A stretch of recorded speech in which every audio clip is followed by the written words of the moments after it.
Now that we have added all of our hardware and our system screws are nice and tight, we have our pieces. This is our base. All the stickers, of course, have the names base bottom.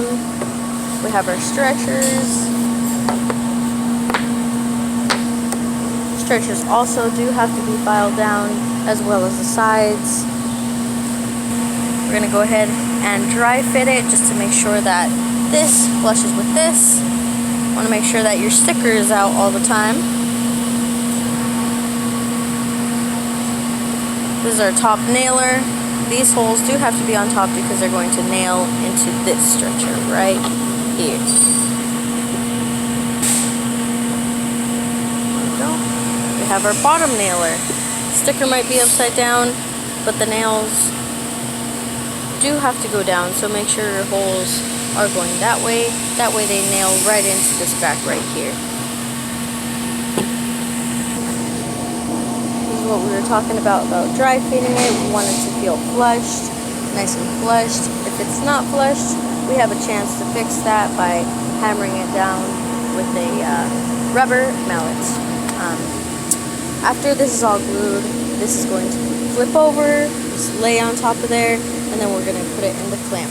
Now for the base cabinets, we have a specific pressure. We have our clamp here that has 4 clamps, so we have 4 buttons. So this would control the bottom one, the second one, the third one, and the fourth one. First, second, third, fourth.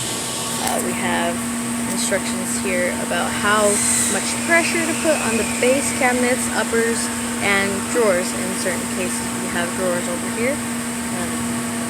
Want to make sure that your clamp lock is always on. If it's off, there's a chance that your cabinet can fall off or it can break.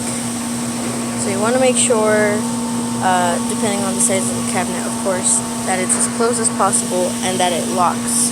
So when you lock it, it does have to go all the way. And then down there, as you can see, it locks. So you want to make sure it's always locked when you're about to put a cabinet in.